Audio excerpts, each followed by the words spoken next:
Welcome to the Hope Talks podcast with Grayson Willis and Pastor Margaret Michael, where you'll hear inspiring stories that are filled with hope and good news in Jesus Christ. You can also search for our podcast on iTunes, Spotify, Stitcher, Google Podcast, and TuneIn.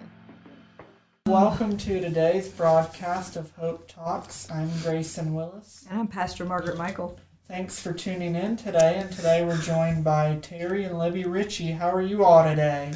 Good. Great. You're here. That's awesome. Well, we always like to start out with kind of a lighthearted question. That is, what kind of ice cream do you like? You have a favorite? Mint chocolate chip. Ever change? Occasionally. What would I'm usually disappointed. Oh, I know somebody else who goes for mint chocolate chip too. How about you, Terry? I'm a standard. I like vanilla. Oh my goodness. Because you can't have any other ice cream. Without That- vanilla. Right. That's kind of the basic. Go with the basic. That's the foundation in which you have to build off of. And that's kind of like Libby and I. The basic. The basic, you have to have a firm foundation. That's right. And Well, vanilla's a good foundation, I guess. Good foundation, second layer, and third. Yeah, Grayson, he's always has to have vanilla. I always want something different. It has to have something crunchy in it. There you go. Yeah. Yeah, grape nuts or pecans or pecans. That seems a little too healthy, but okay. Well, we can go like chocolate chunks. And Well, if each of y'all would like to just share about where you're from and about how you grew up. Okay. Well, I grew up in the same house that we live in right now. My great-grandfather built the house, so my grandmother, my mother, I, and our children all grew up there. So our boys are the sixth generation. I'm the youngest of six, so I always say my parents got the best one last, but that'll probably create some controversy. I grew up Mennonite, so went to church every Sunday, every Wednesday, had youth night, and so always grew up very much in the church. Our family sang together, and so, sometimes we were at other churches singing as a group and things like that. 3 boys, 3 girls. So. I didn't realize that you were in your same house. Mm-hmm. I didn't realize that's where you grew up. Yep. Wow, 6 siblings. 3 boys, 3 girls. 3 boys, 3 girls. That was a lot for that house, right?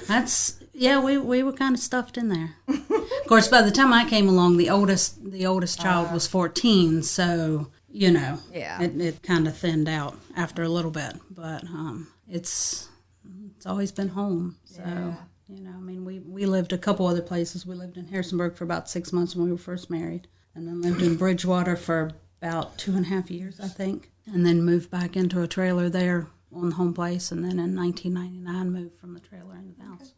Very good. Yeah. Very good. How about you? And I grew up far away in the metropolis of Bridgewater. Oh, wow. I lived in the same house for 20 years until Libbie and I got married. It is approximately 2.5 miles separated our houses. And you can walk that in about 3 to 4 hours in 6 inches of snow. You know that from experience, I take it. Yes. Yes. I, like Libby, had the foundation of church family, always being in my life. It's always been there. Yeah. And that's good and bad. Yeah. But growing up, couldn't have asked for a better home life until we got to high school. And high school is when things kind of fell apart. My senior year, I got mono, and someone else and I were riding the VOTEC bus together. And I had came back to school about a few days too early, and someone else on the school bus got mono. I don't know how she got it, but... Truly, he does not know how I got it, trust me. But all of the teachers and all of my peers at school knew how Libby got mono from me. And that kind of started the they whole thought ball. they knew. They asked how I got it, and he didn't say anything. He just smiled. We were not a couple, so I'm not sure how I got mono, but I got mono. It was all downhill from there. Pretty much, yes. Pretty much. That summer, I was asked to come to Libby's house because she's a hairdresser and saw that I needed a haircut. And kind of like Samson. You can always get them with a haircut, can't you? Lost all that power. Yes. Libby cut my hair. Not very much the first time. No, probably not. It was unexpected. How long was it? No longer. Okay, you didn't have like a long, No. business in the front, party in the back, or anything like that? No, it was all quite, Nice haircut. it was a nice haircut. And it's been a nice haircut ever since. Now, Libby, I didn't know you did hair. I did. I went to MTC for it. Yeah, I did for a while. Yeah, it was completely an excuse because I had turned 16 that summer and decided that I needed a steady date for the summer. And I knew Terry liked me, and I thought, we'll go together this summer, and then and people are going to think I'm horrible, but anyway. And I thought, we'll go together this summer, and then I'll just like dump him. And it just never quite happened. But in May of that year, before he graduated, we happened to have a class together. And some silly girl in the class told him, because he wanted to ask me to prom, told him that if he asked me in front of the whole class, I wouldn't say no. So he did. And guess what happened? She said no. Told him I wouldn't go with him if he's the last man on earth. So we went from there to July, and then we were going together, and then kind of went from that point on. A few years down the road, and we were married. Twists and turns, you never expect. Wow. And that's a whole story within itself. Because it took 3 pastors to get us married.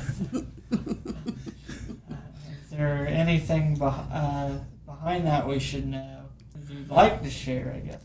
I think it's just because we didn't want to pick just one. We had yes. One was my dad's cousin. One was the pastor that I had grown up in church with, and one was the pastor who he and his wife did for us because we had a long engagement, had like a 15-month engagement, and so the pastor at our church and his wife actually did a year's worth of premarital counseling for us. They had a book that.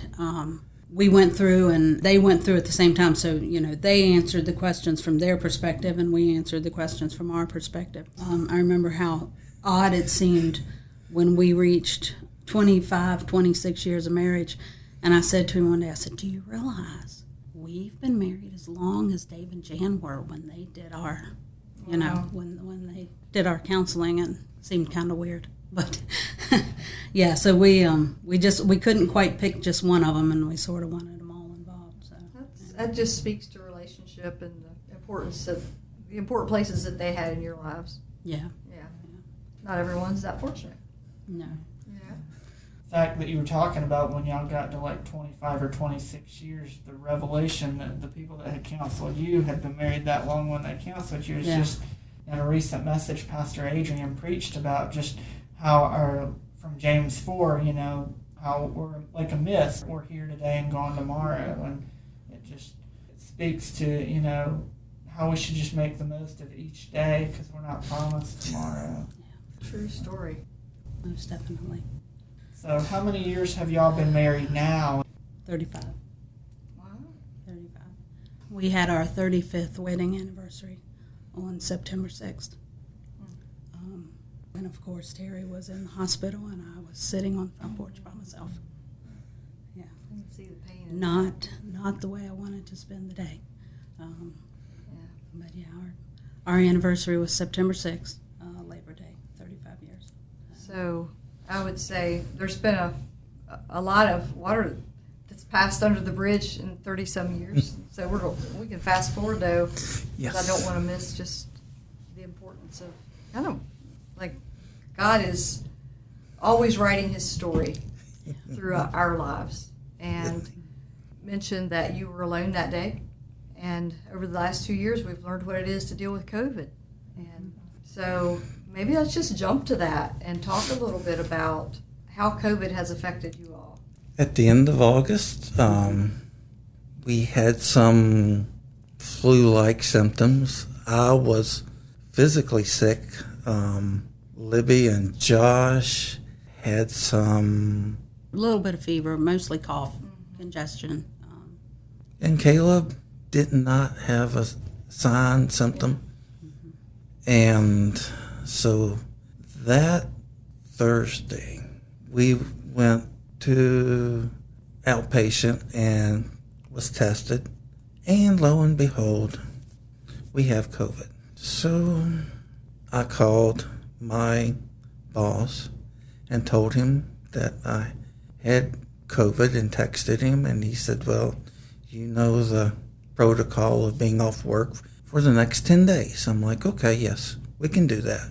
But then things became a little foggy, at least for me, because on Monday, the 30th, I drove to Augusta Health. I remember exiting Interstate 81. I remember merging onto 64. I remember parking far away from the emergency room door because there are others who are going to be more sick than I, and I want them to be able to get closer to the door. So I walk into the emergency room. They say, how can we help you? I said, I have COVID. And they said, how do you know? Let me take your temperature. Well, they put the thermometer to my head, and I pass out. Now, remember where I went to the hospital? So we had been checking his oxygen, and his oxygen was like 83. And I said to him, you've got to go to the hospital, and I don't know if I can take you. So the next thing I know, he's grabbing keys, putting on shoes, and I'm going, dude, what are we doing? And he said, I'm going to the hospital. I said, would you like me to call an ambulance? Nope. Out the door he goes. I grab his phone and hand it to him because he left it. So I called just about the time that he got in the car to pull out of our lane.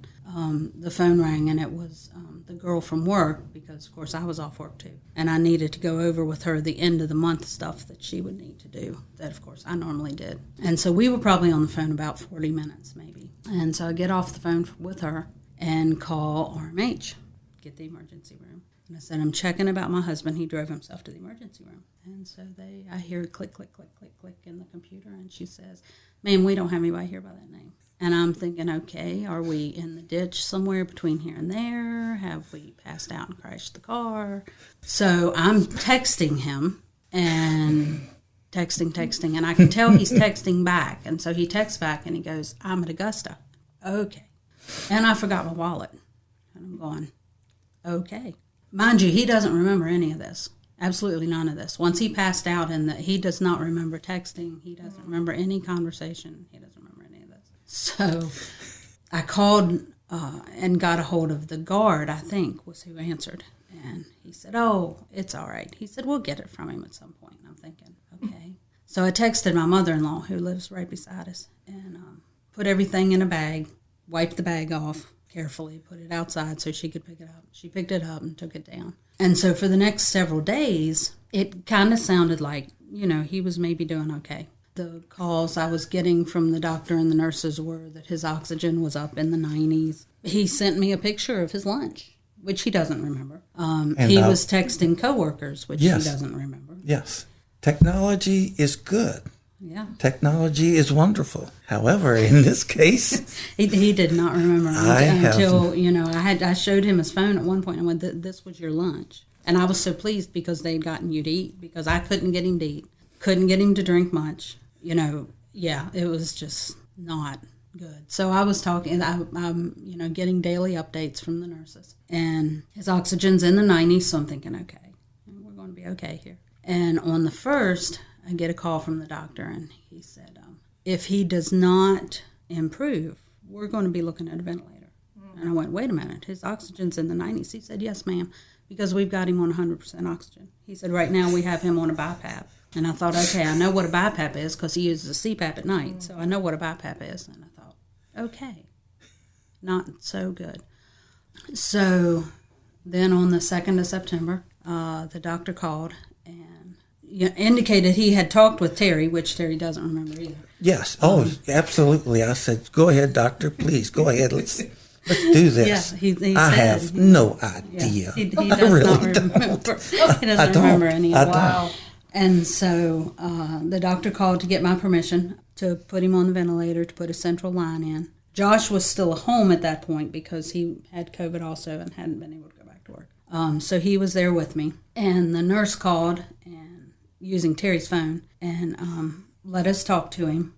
She interpreted because I could not tell what he was saying at all. And the really neat part was that once he got to progressive care, I actually got to meet that nurse. She came in one day and introduced herself, and she said, I don't know if you remember me or not. So we got to talk to him, and then they called back. I guess they called back the second time to get the permission for the central line. And about that time, my two sisters pulled in, and we're always together, but of course couldn't be together. So they sat on the front porch, and I sat on the window seat inside with the window up, and they were there for several hours that day after they put him on the vent. And most of the days after that were kind of just sort of the same. He's stable. They were working on not having to up the vent too much and keep him fairly stable. He had one day when he had a bit of a dip in his kidney function a little bit, but not much. And they got it under control pretty fast. But from that point, from the 2nd of September until the 19th of September,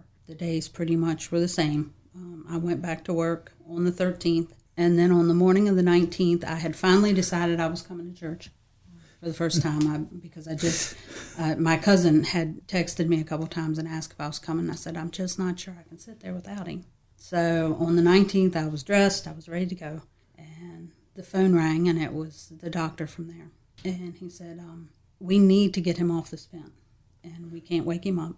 He's not responding. He's not responding to simple commands. He's not, he said, we don't know how much damage there's been. And so, of course, your mind kind of goes to, was there brain damage? Can he breathe on his own? Can he do anything on his own? And he said, we need to do a trach. Should we do that? Have you all talked about that? Going, no. I mean, who talks about that? Right. It's not your normal supper time conversation. Right. And so I said, well, yeah, obviously we have to get him off the vent. So if that's the way we do that, that's what we do. So he said, well, why don't he said, you can come down and see him. And so in one of my previous updates that I had sent out, I had said, they won't let you in to see them unless things go badly. Well, not thinking about that, then I sent out a text just to a couple people and said, they've called me and I can go to the hospital. I'll update you later. So my one sister gets this text. She's sitting in the middle of church. And then her phone starts ringing because my brother is calling. And she's just kind of flipping out like, okay, well, it's... So I get in the car and proceed to fly down the interstate.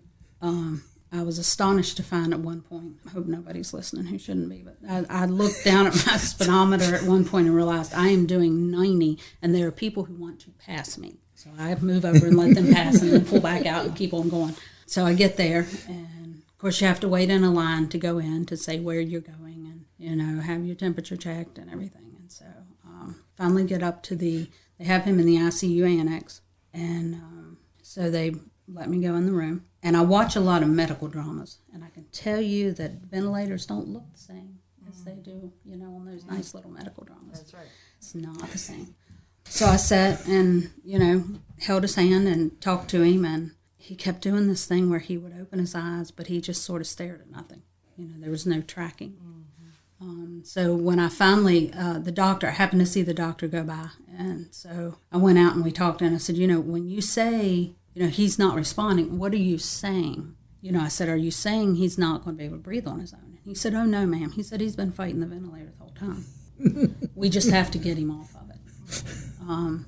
And so that was the 19th. That was a Sunday. On Tuesday, the 21st, they put the trach in. And when I went in on Tuesday, he looked at me, tracked me with his eyes, could move his hands slightly, He could not get up. He could not, obviously couldn't walk. He couldn't hold a pen. Communication was slim to none.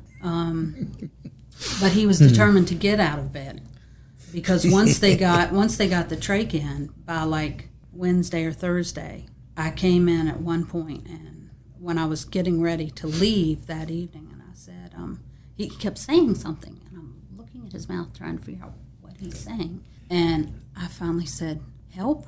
And he said, "Yeah." And I said, "Help you what?" And he kind of makes this motion, and I went, "You can't get out of bed." And he goes, "Oh yeah." And yes. Oh, there's a nod. There's a big nod, and I'm going, "No." I said, "Honey, you can't come home with me yet." And he nods again. I'm going, "No, you really can't." And so when I got ready to leave, I said to him, "You have to promise me you will not try to get out of bed." I said, "You cannot stand up yet." Make a bet. Yeah. Watch So this. when I walked out, I said to the nurse, I said, "You're going to want to put that bed rail back up." I said, because he really wants to get out of that bed. And apparently either that night or the next night, at one point when she came in, he had managed to sling one leg out of bed. And she came in, she's like, "What are you doing?" "I'm going home." "Oh, no, you're not going home yet." But from the 21st, once they put in the trach, he just continued to improve leaps and bounds. From then until they moved him to progressive care. And then on October 3rd, we went from progressive care to a regular room. And then October 6th, he went to rehab and came home on the 20th of October. So you were gone 52 days. And let's see, 19 days that I did not see him. It's the longest time I have ever been away from him, 19 days. So can we go back to September the 6th? Okay. You're sitting on the porch. Mm-hmm. Life has just thrown you a curve that you never dreamed would come. What does that look like faith-wise? I remember telling Teresa, I remember telling her at one point in a text, "I'm at peace, no matter what."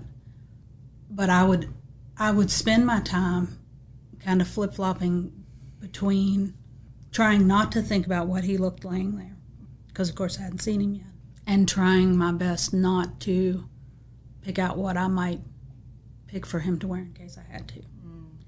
I think that for me, I'm the person that you go to when you need something done. Get out of my way, I can handle this and I'll do it. That's right, don't you, Terry? Absolutely, she does. It's like, let me help with this, let me help with this, let me make sure this is all good, let me make sure, whatever. And I think that one of the biggest things I learned in my faith, the day that he drove out of that driveway, was, I'm not in control of this. And there is nothing I can do. I can't go to the hospital and sit there, because he had issues with anxiety. And I knew it was going to be difficult for him. I can't go to the hospital and sit beside him and explain to the doctors what I think it is that he might be attempting to tell you. I can't explain to you how if you do this, it's going to get this reaction. I can't be there. I can't fix it. And I fix things. I like to fix things. Yeah, I get that. I like to keep everything in their tidy little spots and fix them. And when he drove out of the lane that day, I thought, I can't fix this, and I'm not in control of this, and I have no control. And I think between that and the fact that for quite a few days, and then of course on the 5th of September, Josh's 10 days was up, so he went back to work. So it was me and the cat. And the cat hated me because apparently Terry is the cat's person and Terry wasn't there. And so, I would sit there and I would think, the two things that I do, I can control things and I can fix things, and I can't. And now I'm sitting here alone, and there were people who came by. My sisters dropped stuff off. Terry's mom was there every day dropping stuff off. But you weren't alone. Right. And that was the thing that I think I figured out the most was God can handle it, I can't. And I wasn't alone. I would sit there, I would go to bed at night, and you're just completely exhausted. And I'm not sure how much of the exhaustion came from the fact that I had COVID or that I was just exhausted. And I think that, once he was in the hospital, it kind of just took everything. But I would, go to sleep. I would wake up in the morning and go downstairs, try and eat a little something, sit back down on the couch, turn on the message on Sirius on the TV, and just listen to the music, sit there with my phone beside me, and wait until 11 or 11:30 or 12 when the doctor would call. Have my afternoon thing and then do it all over again. And I think that for me, just figuring out that I don't have to be in control. I don't have to handle it. I don't have to make it better. I don't have to fix it. And that, we got the ending that I prayed for, and there were days when the only prayer that I could pray literally was, please, God, no, please, no, And we got the ending that I prayed for. But there was a point in there when God made it abundantly clear to me that even if I didn't get the prayer that I wanted, it would be okay. It would be okay. Powerful and just huge testimony of surrender, because we're not in control. Right. He is, though, but it's a good thing that he's in control. Absolutely. That is, and it's also a huge testimony of the miraculous power that he has, Right. and that he did in Terry's life, and is still doing. And just in the last minute or so that we have here, just anything else that you would like to share that you haven't already, just kind of any closing thoughts that you would like to share. For me today, looking back, it's hard because the things that I took for granted, moving my hand, sitting up, trying to walk with a walker, wheeling myself down the hospital aisle, thinking, is this how this story ends? But it's not. And I have to trust the Lord that he's going to give me the next day, that I'm not going to see the whole path, that I can take the next step. And so those little steps of first walking 40 feet has turned into 2.5 miles a day is like, okay, God, what's next? What's next for us? Because trying to ask for ice chips and you cannot talk, your hand is so shaking that you cannot write anything. It's worse than a preschooler or first grader. It's like you have to relearn everything. Absolutely. And it's amazing that the human body, just amazing. Terry, there was, I think the way this this whole interview kind of come up, there was, I think, it might have been on Q1 somewhere, they asked something, they asked a question. Do you remember that? Is it coming to you? It's getting there. And I'm trying to think, it asked a question about church. How people, and I was just trying to look it up, I couldn't find it. But they asked a question about how people felt about church. And I can't remember the exact wording of it, but you had a response. You came back and responded that your church family is the reason that you're where you are, because of the power of prayer. Right. When I left that afternoon, I knew where I wanted to go and I knew where I wanted to be. And that, to me, is ingrained in my vanilla ice cream, in the foundation of, I know where I need to be, I know where my faith is, and I know where I want to go. And I don't say that egotistically, but it's like a security blanket. It's a security blanket. That's powerful. Libby and Terry, thank you for joining us today. It's been great to have you, and just enjoyed hearing you all share your testimony and the power of the Lord in your life, even in difficult circumstances. Thank you for listening to today's broadcast of Hope Talks. We pray that as you've heard Terry and Libby Richie's testimony today, that it's been a half hour of hope for your life. May God bless. Hope Talks is sponsored by Church of the Nazarene Harrisonburg in partnership with Sunshine Ministries.